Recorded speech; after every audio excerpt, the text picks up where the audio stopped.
Lobo, nakakabingi ang tinis ng tunog ng likha ng kampo ng asura. Anong gagawin natin? Kondisyon mo ang isip mo na hindi mo sila naririnig. Ang hirap gawin. Lalo na tinatalo ako ng epekto ng mga tinig nila. Magagawa mo.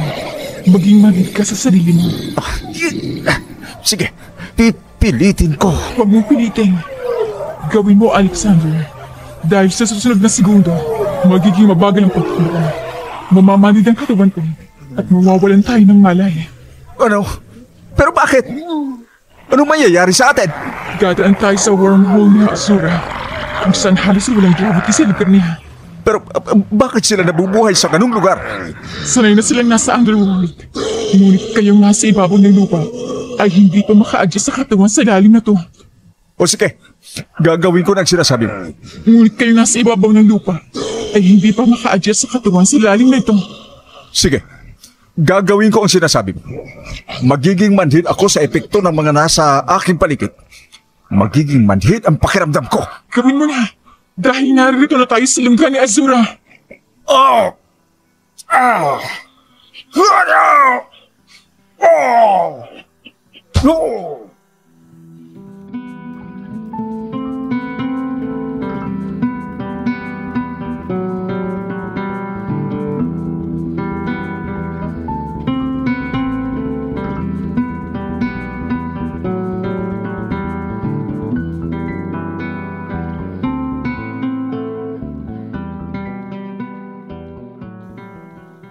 Aray! Ano bang nagyari, Lobo? Nakatawid na tayo. Salamat naman. Malayo pa ba tayo sa destinasyon natin? Ang Agartha, huwag kang magmadali. Kailangan ipahinga mo muna sarili mo bago tayo pumunta doon. Bakit? Wala naman ako sakit ah. Malakas naman ang pakiramdam ko. Hindi basta-basta ang pagpasok sa lungsod ng Agartha. Bakit? Tsaka mo na malalaman. Kailangan lang na sundin mo ang ipagagawa ko sa iyo ngayon. Magpaparikit muna ako ng apoy. Ha? Nakakagawa ka ng apoy? Bigay na regalo sa akin ng nakatataas sa Agartha. Ano? Isa pala akong fire starter. At doon ko lang nahasa ng todo sa mahiwagang lungsod ng Agartha. Hindi. May kanya-kanya tayong katangian na maaaring hubugin sa lugar na yon. Kaya ihanda mo yung sarili. Baka hindi mo makayang epekto nito sa iyong katawan.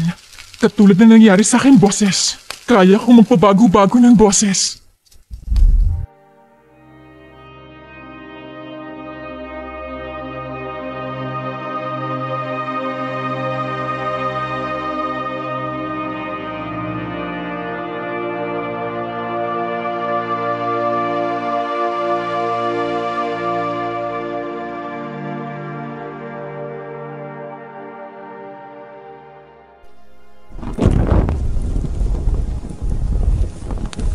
Tatlong araw na. Wala pa rin si Alexander. Mas mabuti nga. Kasi walang naglilider-lideran dito sa pangkat natin. At ano gusto mo? Ikaw ang maging leader. Ni hindi ka nga makapagdesisyon sa sarili mo, Nicolas. Mas mabuti pang hindi ka namin sinama. Ano? Para makabuelo kayong dalawa ni Alexander. Ang kitid talaga ng utak mo. At ang dumi. Dahil totoo. Hindi ba? May gusto ka kay Alexander. May gusto ka sa pinsan mo. Ano naman kung meron? Mas matimbang ang pamilya kaysa sa'yo. Nakakasuka kayong pamilya. Pwe! Mas nakakasuka ka. Na parang lintang kumakapit na lamang sa isang tao pang sumipsip ng dugo. At umaasa sa kanila para mabuhay. Iniinsulto mo ang pagkatao ko. Sumusobra ka na, Helena. Dahil yan ang totoo. Isa ka lang ang ponando kaysa ng Pransya. Ano naman? At nabuhay naman akong mayaman. Di ba? Kapantay ko na ang estado ninyo sa buhay. Nakawa mo agad ang yaman mo. Dahil pinatay mo siya. Nilason mo ang Duquesa. Ha?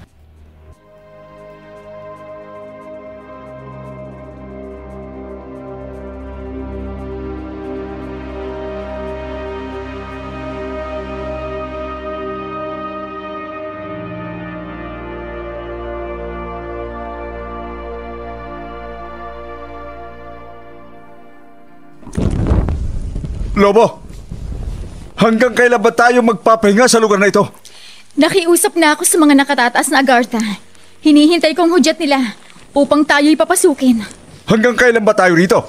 May hudyat na ibibigay sa atin. Maghintay ka lang, Alexander. Oo, nakakabagot na kasi.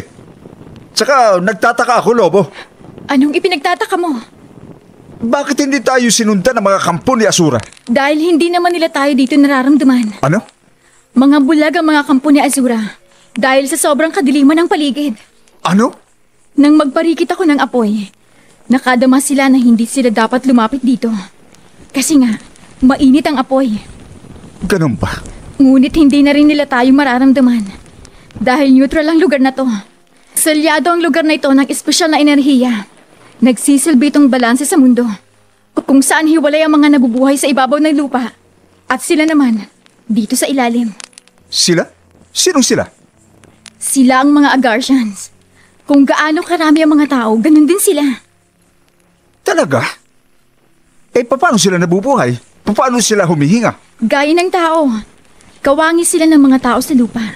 Kaya nga lang, meron silang mga katangian na mas pinalakas. At mas makabago ang mga kagamitan nila. Talaga, Lobo? Sabik na akong makita sila. Gusto ko nang pumunta sa Agartha.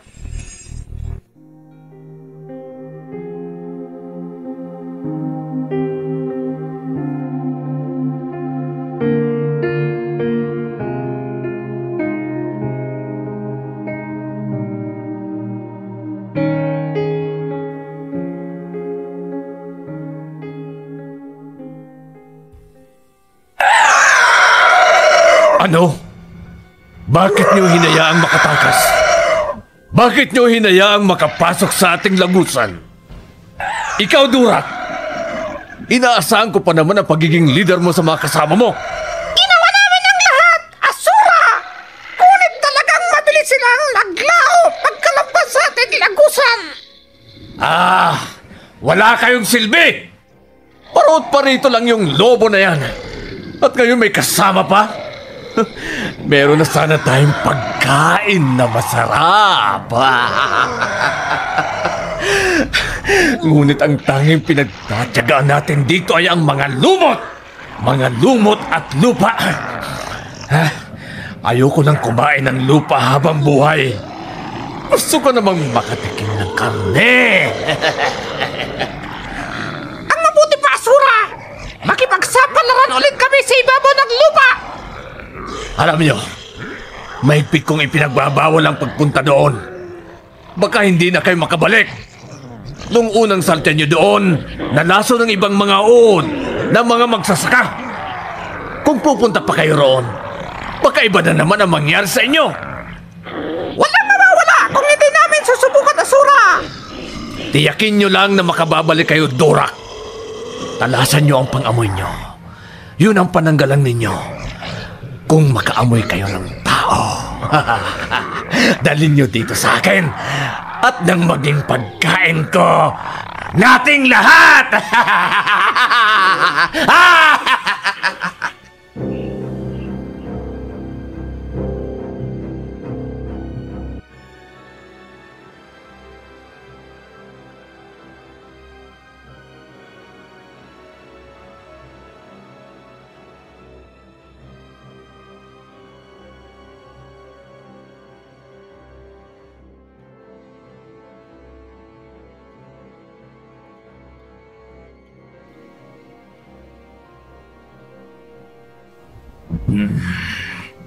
Kailan pa matatapos ang bagyo na ito? Hindi mo hawak ang panahon. Kaya maghintay ka lang dyan. Nababagot na ako, Helena. Kung nasaan man si Alexander, tiyak na masaya na yon sa kanyang kinalalagyan. Paano mo naman nasabi? Nagpaalam ba sa'yo? Hindi naman. Kaya huwag kang ngawa ng ngawa dyan. Ang tanging magagawa mo ay huwag kang maingay. Sarilinin mo ang nasa isip mo. Dahil hindi naman nakakatulong. Ganun na talaga ako sa'yo, ha? Wala na akong silbi.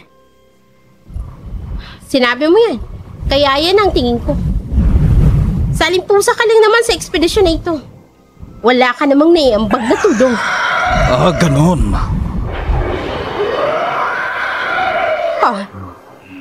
Ano yun? Naririnig niyo ba yun, mga kasama? Helena, tingnan mo sa bahaging yon ng yungib. May mga malalaking hayop na gumagapang. Hindi! Mga higanting uod!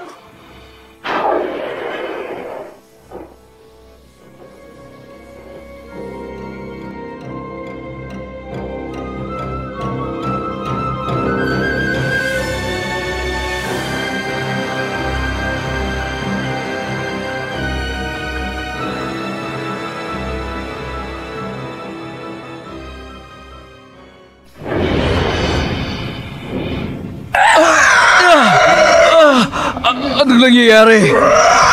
Kakaiba ang tunog ng mga dambuhalang uod na yan! Ilana! Hindi na ba, Ilana? Ilana! May mga matutuloy sila mga ngipin, Ilana! Ngunit wala silang mga mata! Ano nangyayari? Mga kasama! Iligtas natin ang mga sarili natin! Ang dami ng mga yan! Oo nga! Ilana, tingnan mo! May mga matutuloy sila mga ngipin! Ngunit wala mga mata! Oo nga! Ang apoy! Tama! Labanin natin sila ng apoy! Dagdagan niyo pa ang mga kahoy na may siga! At silaban niyo! Oo, Ilana! Mga kasama! Sinaban natin ang siga! Helena! Dumarami sila!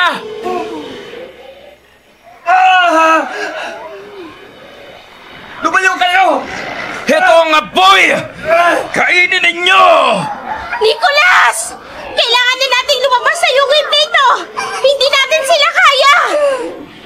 Sige! Habang may panahon pa! Ilana! Nakagat ako!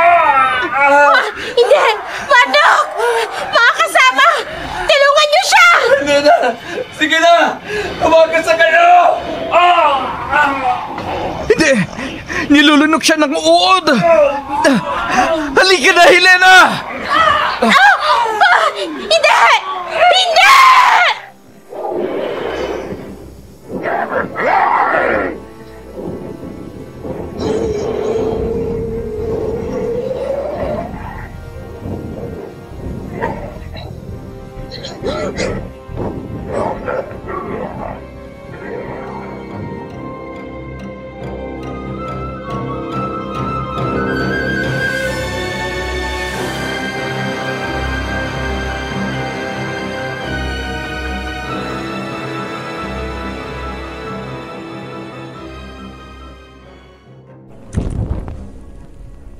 Hindi. Bakit nangyari yun? Akala ko ba hindi maaring pumunta sa ibabaw ang mga dambuhalang uod na yon? Laging lumalabag sa batas ng kalikasan si Asura. Kaya nga siya ikinulong sa ilalim ng lupa. Ikinulong?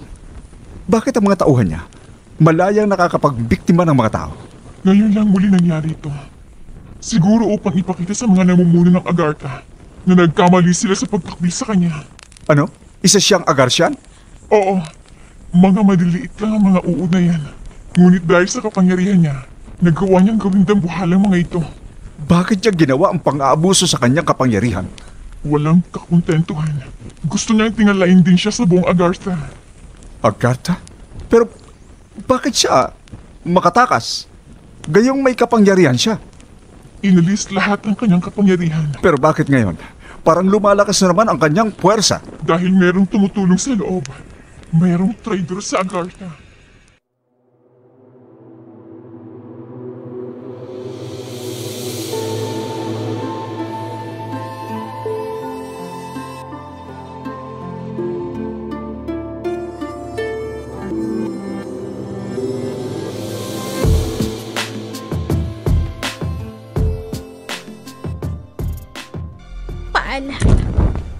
Paalam mga kaibigan. Tama na yan, Helena.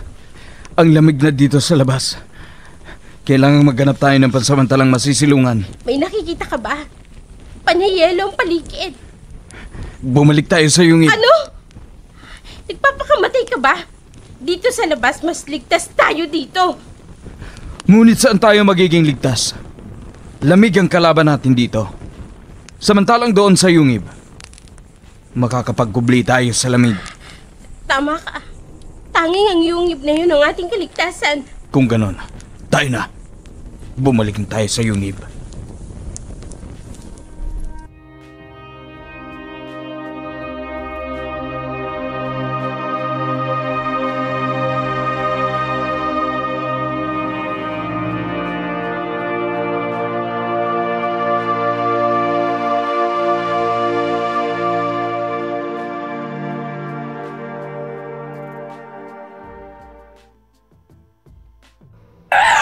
Magaling! Tagumpay ang naging misyon nyo sa ibabaw ng lupa, Durak. Maraming taong nabiyag namin! Tiniran ka rin namin, Asura! Akala ko mga wala kayong utak. Meron naman pala. Ayan! Ayan ang isa, Asura! Lantakan mo na ang dala naming regalo sa'yo! Mukhang mataba ang itiner nyo sa akin. At buhay pa!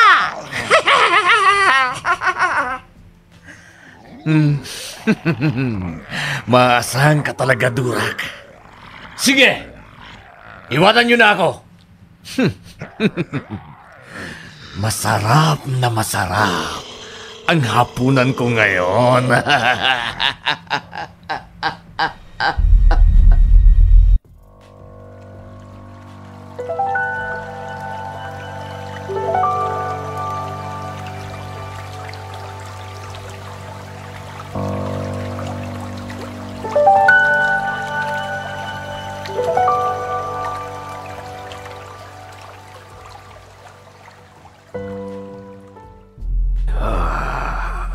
Nasaan ako? Nandito ka sa aking lugar, lalaki. At dito ka na malalagutan ng hininga. Ha? Bakit ang dilim dito? Dahil yan ang gusto ko. Madilim. Bueno, hindi naman ako maramot. Bibigyan kita ng kahit konting liwanag. Ayan. Hindi! Pagkapangit-pangit na nilalang at may matatalim ng ngipin. Huwag kang lalapit. Huwag! At ang hindi lalapit, mas lalo mo akong tinatakam, lalaki. Hindi! Huwag!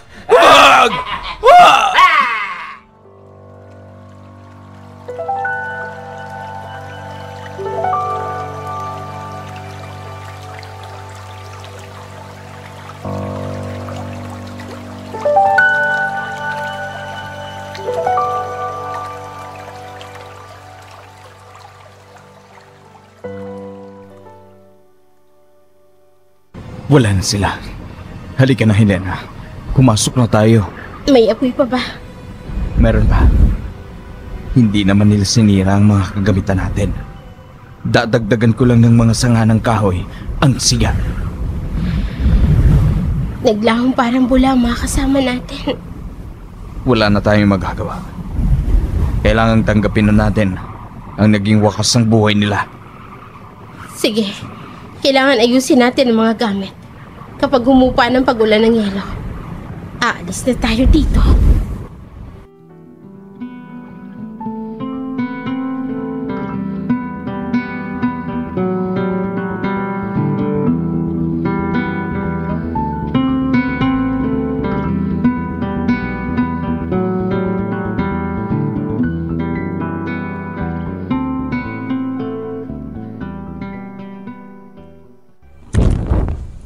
Mabuti naman.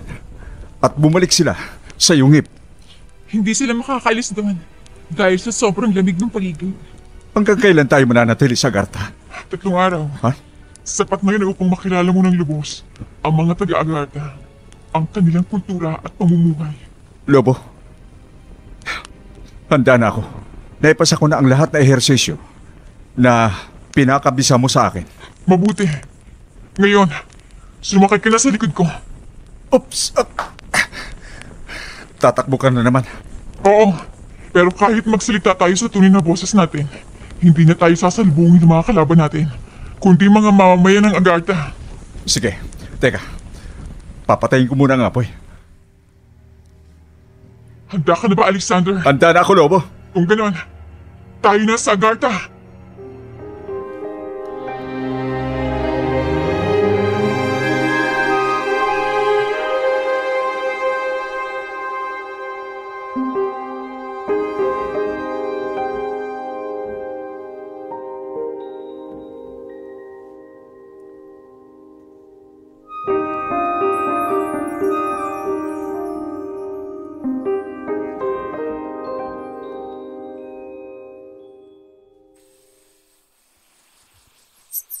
Naku, ito na ba ang lungsod ng Agartha?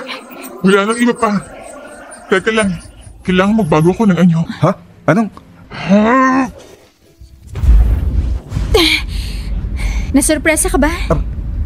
Napakaganda mo, madam. Oops, bawal sambitin ang pangalan ko. Paumanhin. Hindi ko lang mapigilan ang labis na paghanga sa'yo. Isuot mo itong espesyal na roba upang maging kawangis ka rin ng mga mamamayan dito sa Agartha. Maligayang pagdating sa inyong dalawa. Ha? Salamat, Rama. Naghihintay na ba ang dakilang Agarthan? Oo, kanina pa. Mabuti. Tayo na, Alexander. Tara. Panahon na para makaharap mong dakilang leader ng lungsod na ito ng Agartha.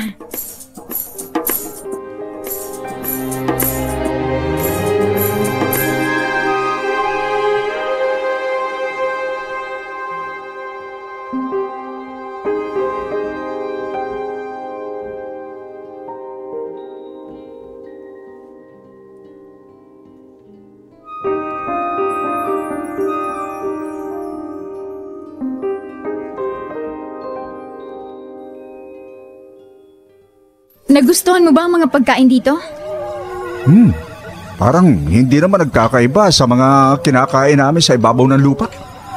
Mas lumaki lang ang mga prutas dito. At saka ang mga ulam, parehas din ang lasa. Parang merong sahog na dito lang talaga matatagpuan. Sige na, kain lang ng kain. Dito, hindi ka magugutom. Masisipag ang mga mamamayan dito. Sarap. Ha? Ayan ang dakilang leader, si Master Harun. Maligayang pagdating sa Agartha, Alexander. Ha? Nakakapagsalita ka ng lingwahe namin? Hindi ako iba sa inyo. Ano ho? Dahil sa amin ang galing ang mga wika ninyo.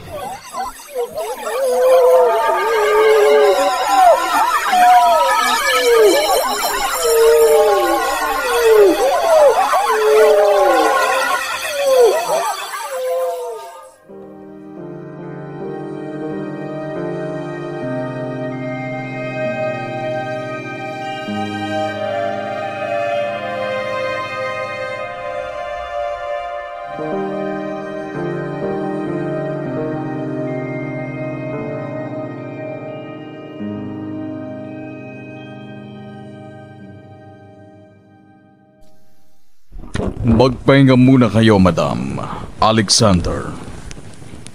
Salamat, Master Harun. Maraming salamat, Master. Maiwan ko muna kayo. Meron lamang akong mahalagang asikasuhin.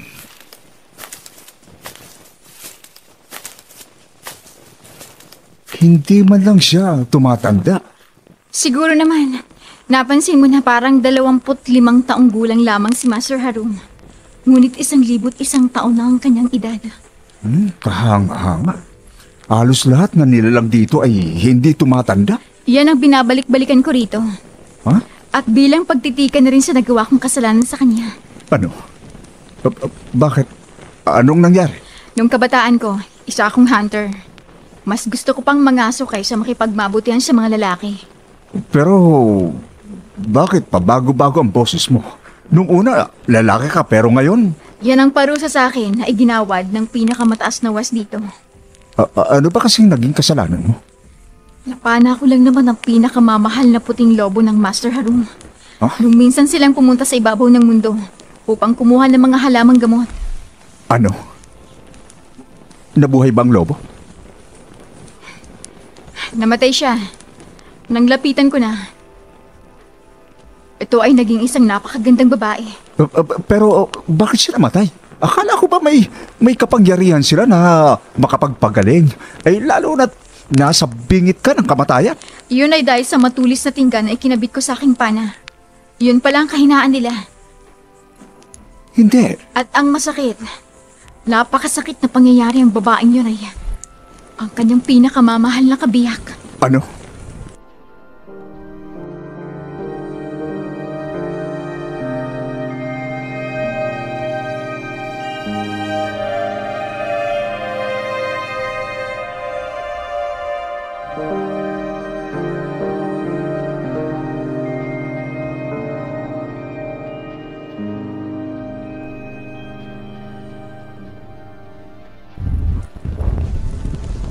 Meron pa ba tayong pinatuyong karne ng tupa? Meron pa naman. Ngunit, konti na lang ang tubig natin. Maaari tayong kumuha ng yelo at tunawin sa baso. Oh, sandali. Kukuha lang ako. Huwag ka na makaksaya ng panahon. Hindi naman ako iinom. Ano? Magpapakamatay ka ba? Hindi. Ayoko lang kumain sa ngayon. Kung ganon, ako na lang ang kakain nito. Bahala ka. Umaasa ka pa rin na babalik si Alexander. Oo. At alam ko, nararamdaman ko, babalik siya.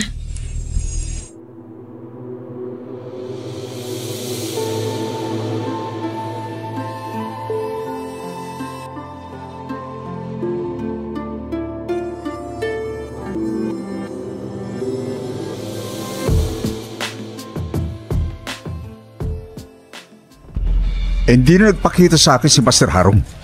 Hindi na talaga siya maaaring magpakita sa iyo, Alexander. Dahil sobra siyang abala sa mga gawaing pangkapaligiran dito sa syudad. Talaga? Alam mo ba, Lobo? Nakapagtataka lang na meron din palang araw at buwan dito sa Agartha. Ako nga rin nagtataka. Pero alam mo ba na yan din ang parehong araw at buwan sa ating planeta? Ano?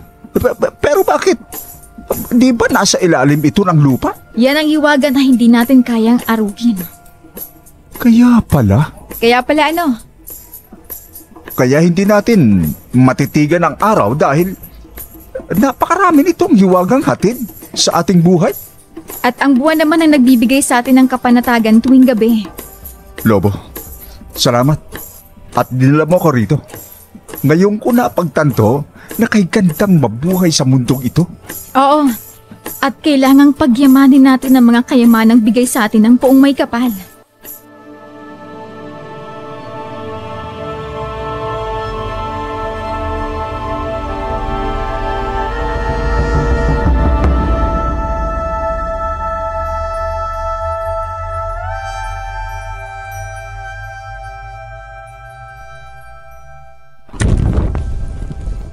Dadaan pa ba tayo sa lugar ni Asura? Hindi na. Naikwento ko na ang mga ginawa niya. Mas mabigat na parusa ang malalasap niya dahil sa patuloy niyang paglabag sa batas ng kalikasan. Bakit hindi na lang siya patayin? Hindi ko rin alam kung bakit. Mas silang nakakaalam kung anong dapat gawin kay Azura. Lobo, ang sabi mo, merong mangyayari sa akin sakaling makapunta ko rito. Tama. Si Master Harum na ang bahala sa'yo. Kung ganon, makakausap ko na naman ba siya? Maaaring oo. Maaaring hindi. Ba, gulo naman. Depende kasi yan sa nakita niyang aura sa'yo. Ah, ganon. Noong una ka pa lang niyang nakaharap. Ganon ba?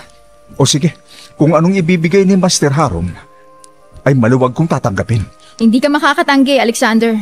Dahil yun ang itinakda. Dahil yun ang itinadhana para sa'yo.